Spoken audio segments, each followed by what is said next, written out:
Hello and welcome everybody to our session on buckling, wrinkling and folding of bacterial biofilms. My name is Hengge and I'm a professor for microbiology at Humboldt University. Now bacteria, like this E. coli that we all have in our guts, are usually seen as single-cell organisms. But bacteria have also invented multicellularity. In fact, they even prefer to live in structured communities like this biofilm here. By definition, biofilms are large aggregates of bacterial cells held together by an extracellular matrix of self-produced biopolymers. However, a biofilm is not just a boring heap of bacterial cells.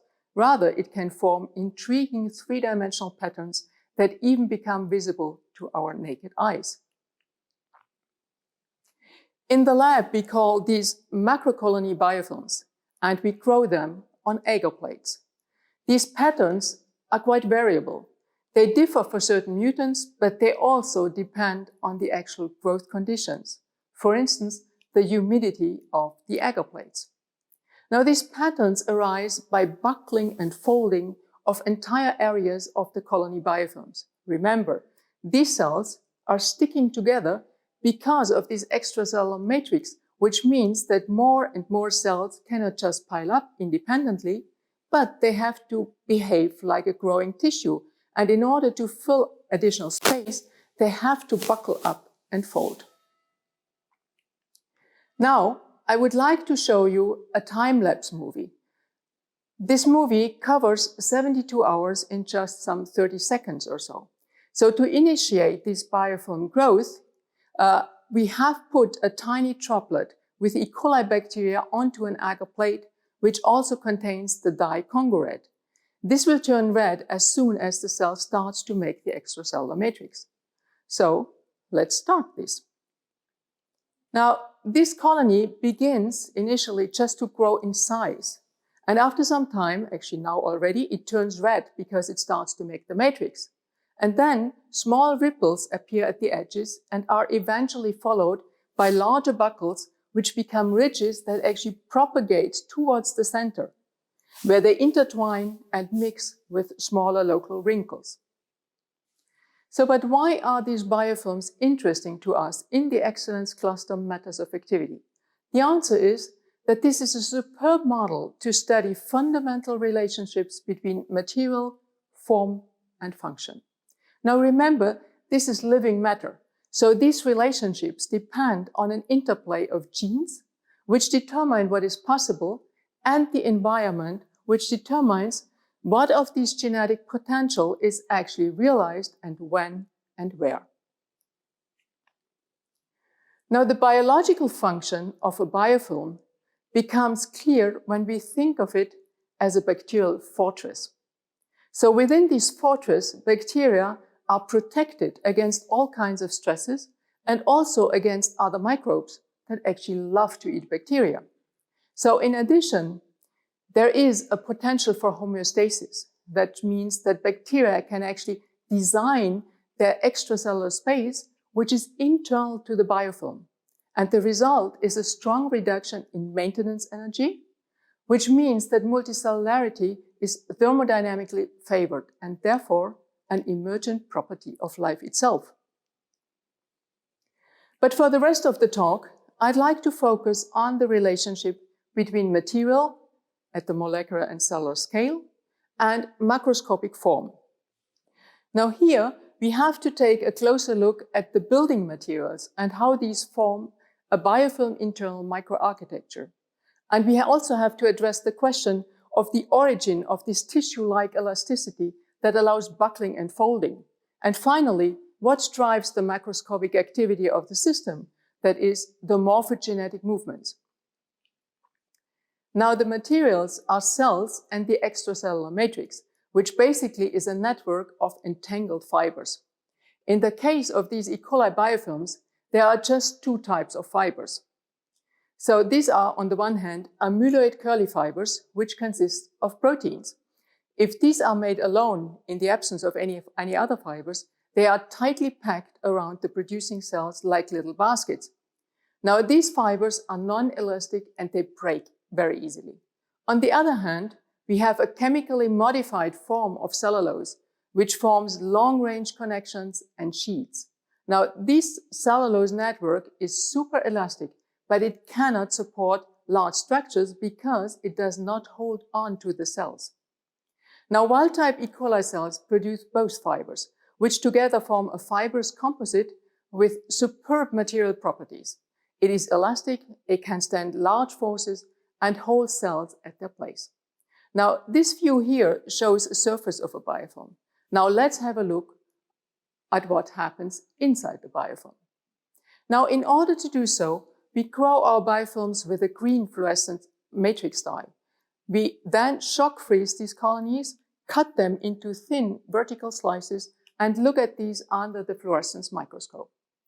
Now, at the rapidly growing outer edge here on the very right side, we see a simple two-layer structure, no matrix at the bottom and matrix at the top. However, when we look into the older inner area of a biofilm, we see a much more complex structure. Now here, we have densely packed cells basically everywhere, and the matrix again in the top layer. But now this matrix is stratified into distinct patterns, which are best seen when I take away the picture showing the cells. Now on the very top up here, we can see what we call a dense brickwork layer. This is the composite of curly fibers and cellulose.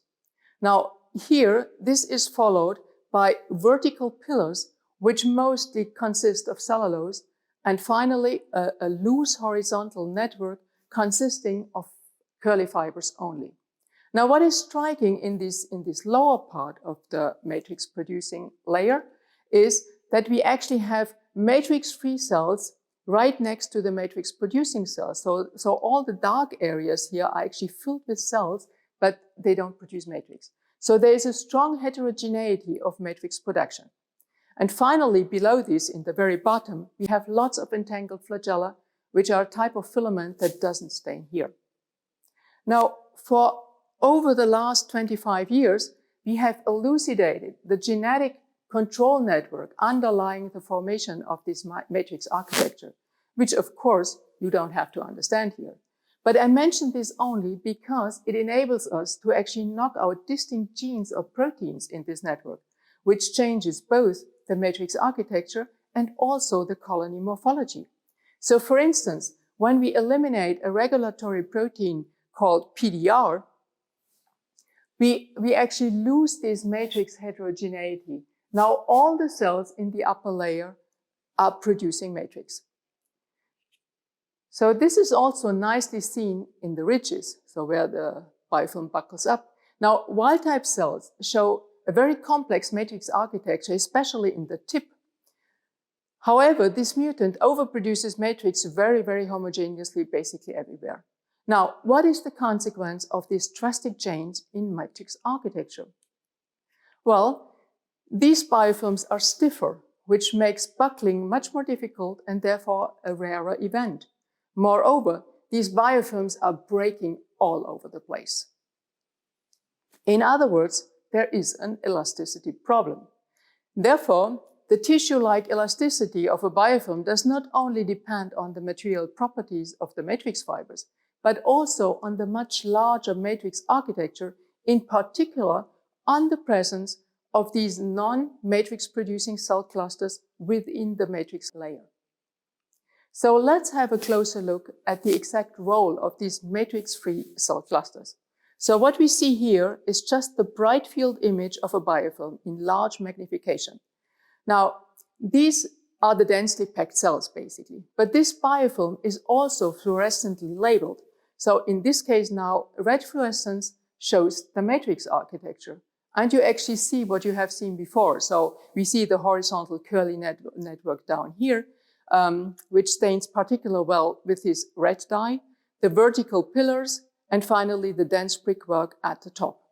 Now, in addition, we have a genetic green marker here, which lights up in cells that grow and divide very rapidly. So we see that rapidly proliferating cells form these cell clusters above and below the horizontal curly network down here. Now, in fact, these rapidly growing green cell clusters are the non-matrix producing cells located in between the matrix producers. So basically, we have a division of labor here between two cell populations. One that uses resources for rapid growth and proliferation, and another population that grows more slowly because it uses the resources for matrix production. But why all of this? Now, the explanation came when we looked for these green cells in the ridges. That is, after the initially flat area has gone through a transient bending event. Now, strikingly, all green cells here are now on one side of the horizontal network. And this means that during the bending event, they must have been squeezed through this loose matrix network. And this actually tells us two things. First of all, by just growing rapidly, these green cells generate the local compression forces and therefore local instability, which triggers local buckling of the biofilm. But then, during the actual bending event, these green cells actually contribute to dissipate these local forces by being squeezed through the matrix network. This is how they prevent breakage during bending. Now, so much for the buckling process in the inner mature part of the biofilms. But remember, initially I told you that buckling starts at the outer biofilm edges, which is where we have very rapidly growing cells that drive the expansion of the colony. Now, there, the matrix architecture is still very simple. We have just this already mentioned two-layer structure without any architectural refinement. But it turns out that this initial buckling is a simple consequence of geometry. Now, imagine when a round colony grows in size, its radius grows over time. And this means that the circumference grows in a linear manner. The area grows by the square. However, the cells that drive this expansion grow exponentially. And now from the coronavirus, we have all learned what this means. Very slow growth in the beginning, which then accelerates and finally explodes. So there comes a point where the growing area of the biofilm can no longer be accommodated in the flat circular plane. And this is the point when the buckling actually starts.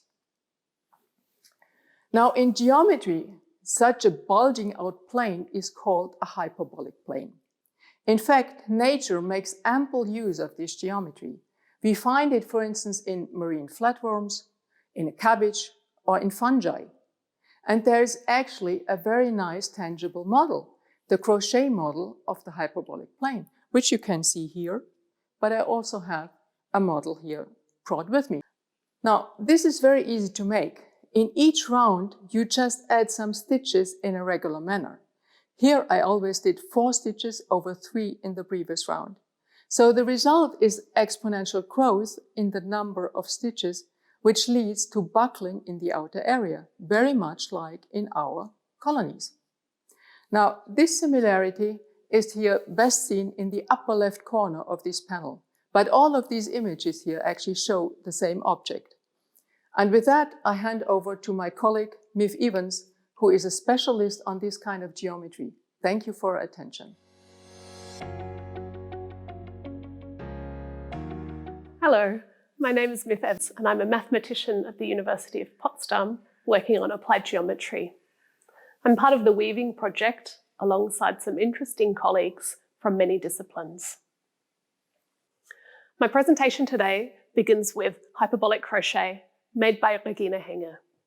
A hyperbolic surface is one where the principal curvatures at every point on the surface are opposite in sign, which means that every point is locally like a saddle. The full hyperbolic plane could not be embedded isometrically into 3-dimensional space, but pieces of it can, such as this. One very natural way to visualize a piece of the hyperbolic plane in 3-dimensional space is through a crochet model.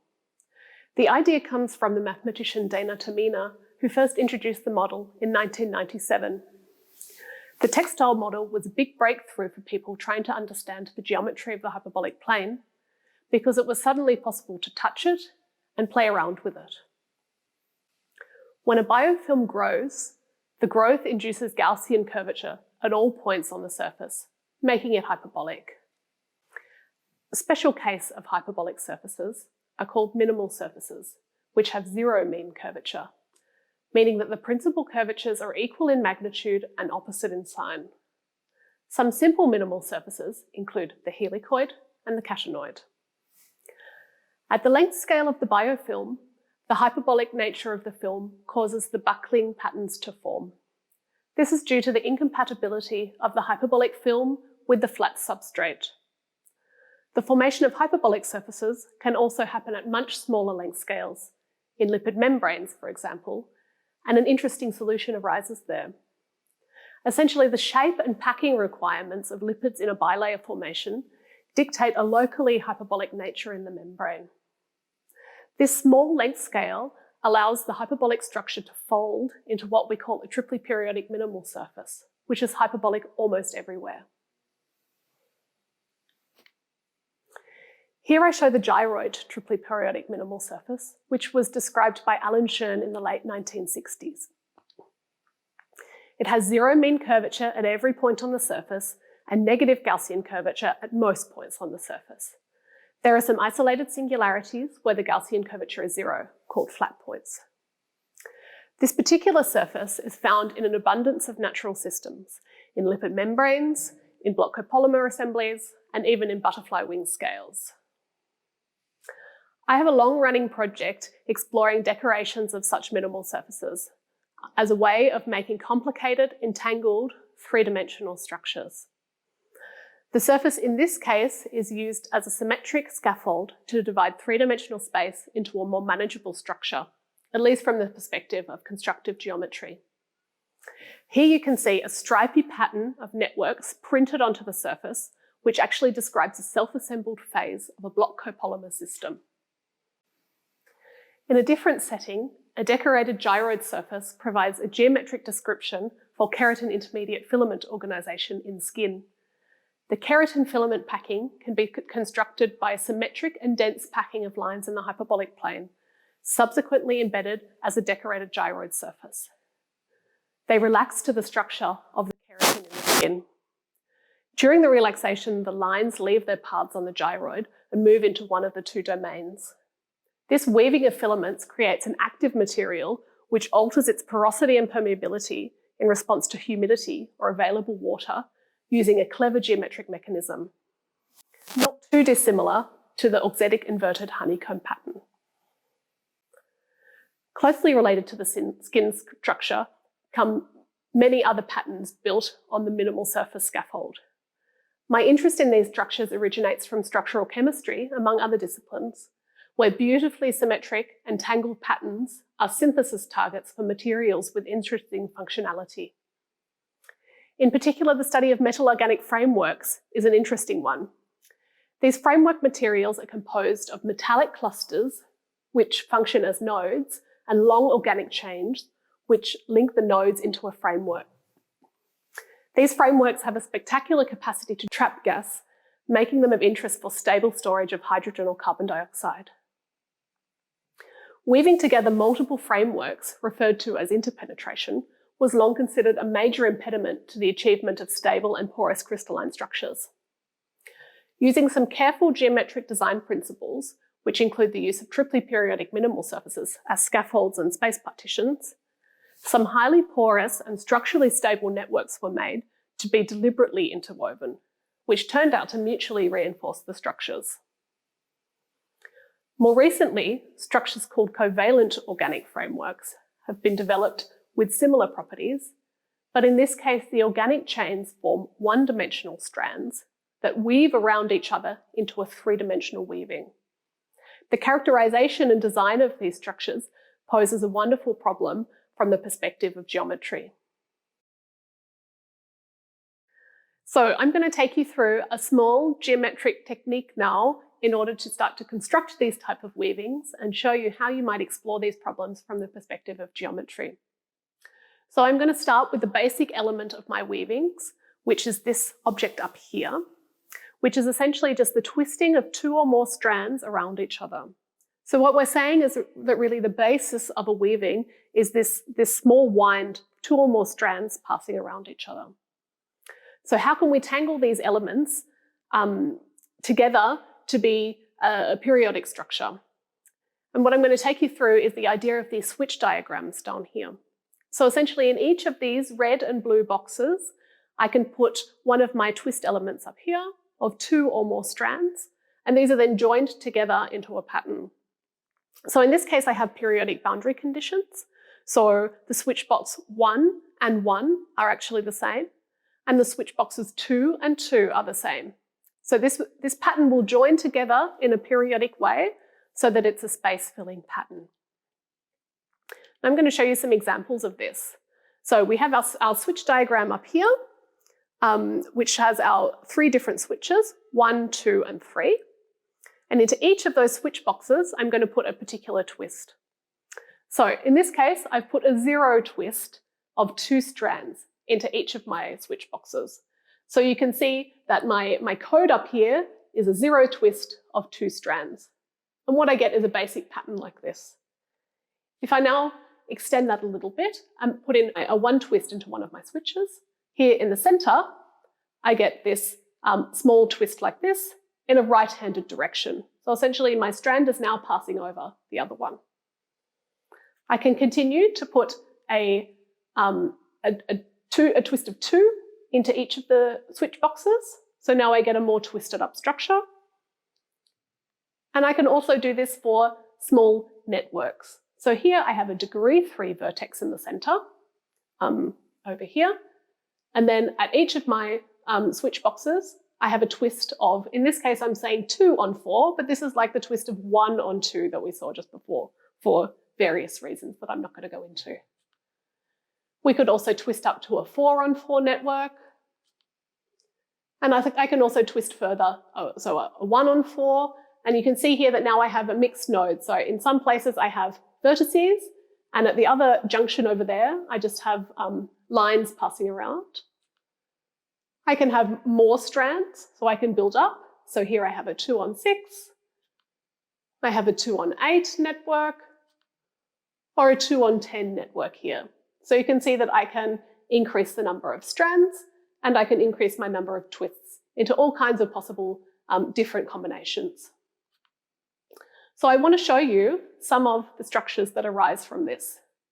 So if we go back to our 0 on 2 structure, 0 on 2, 0 on 2, 0 on 2, so that is down here. This was our switch diagram. And if we build that out in space, what we end up with is a bunch of disjoint loops in space here. If I do the same thing with my 0 on 2, 0 on 2, 1 on 2, I now get a set of parallel double helices in space. I can do a similar thing for a more complicated structure. So now I have a 1 on 2, 1 on 2, 1 on 2 twist, and now I have the Kagome weaving here. So you can see it's periodic in space, and you can see if I start with my diagram down here, and then I repeat it out in space, then I end up with this structure up here. Now I can keep going with this. Now I have a 2 on 4, 2 on 4, 2 on 4 weaving.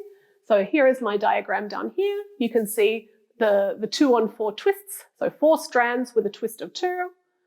And then I get a more complicated structure up here. So in this case, I have a Kagome weaving that's made out of double helices.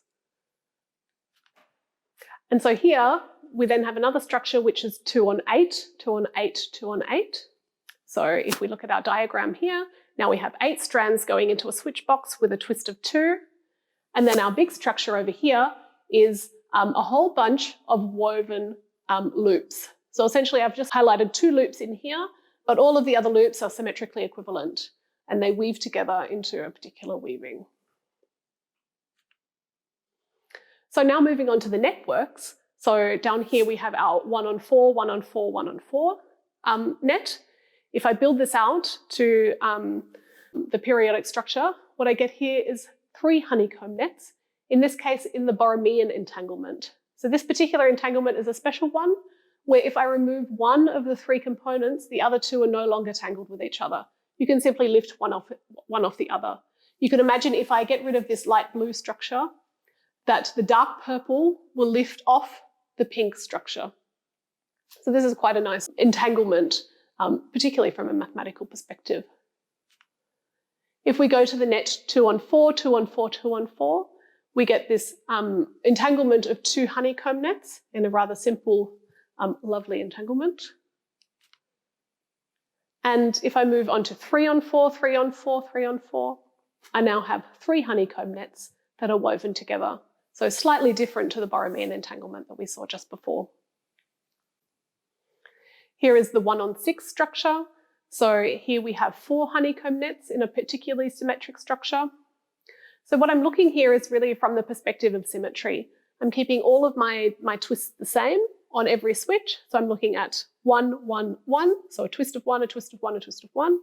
And this is giving me a nice symmetry to my structure. Of course, I can slowly drop that symmetry and explore other options, and then I get more asymmetric structures. But because of my motivation from structural chemistry, I'm interested in symmetry first. So if we look a little bit further, here we have the 2 on 6 structure.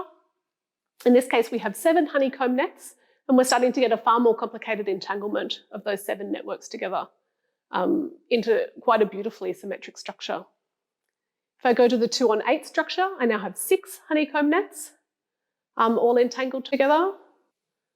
And here we have 2 on 10 structure, which is 13 honeycomb nets. And here we have a 3 on 10 structure, which is 16 honeycomb nets. We can continue this process on to infinity, always increasing the number of nets. And we have a nice way of working out exactly how many nets will drop out of each of the examples that we build, and to prove exactly how many different nets are even possible in one of these structures. So I think already these are giving us very interesting target structures in the context of structural chemistry, and the kind of simple symmetric structures that could be interesting to build in the lab. Now, what I find particularly interesting is the idea of moving on to 3 periodic structures. So you can see that for 2 periodic structures, the geometry is relatively simple to understand because you can look at it on a flat page and you can look at how it crosses over other strands. Once you get to a 3 periodic structure, it's far more difficult to describe and understand. And then in particular in a design context in the chemistry lab, you need to be able to really have a good understanding of how things piece together in 3D.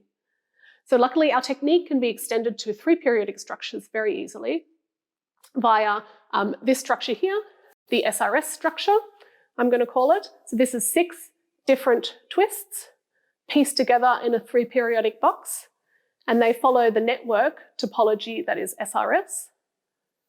And then here we have a different network. This one here is the THS. So it also has 6 different switches pieced together in a 3 periodic box.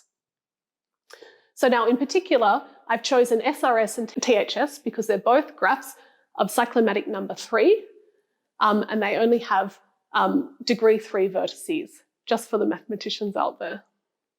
So if we start to piece together different twists on each of these switches, we can start to look at some 3 periodic patterns. So I'm not going to go through too many of them today, but I'm just going to show you some simple structures here. So here we have a wonderful, what I'm going to call a woven rod packing.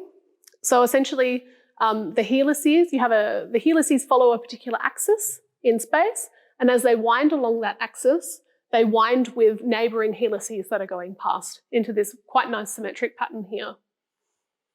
And the same thing here in a slightly different way. So this now has different rod axis directions or filament axis directions, and these are also winding around each other in a very nice symmetric way. So I would say that these type of symmetric structures are an excellent target for the lab for these new covalent organic frameworks. So what I've shown you is now a geometric technique for building symmetric, interesting woven structures. So what I want to come back to now at the end is the hyperbolic crochet, the hyperbolic biofilm, but now jumping down to a different length scale within the biofilm, and that's to the fibrous matrix. So inside the biofilm is a complicated disordered weaving of the fibrous material, which looks very similar to the cocoon structure that many other people have been looking at too. And so I feel like these mathematical techniques could be useful in examining disordered, tangled motifs and probing the structure and function of these more disordered structures at this small length scale, and seeing if we can bridge the gap between these symmetric descriptions and a highly disordered structure. So thank you for listening to my talk today. I hope you enjoyed it, and I hope that you enjoy the day here at the cluster. Thank you.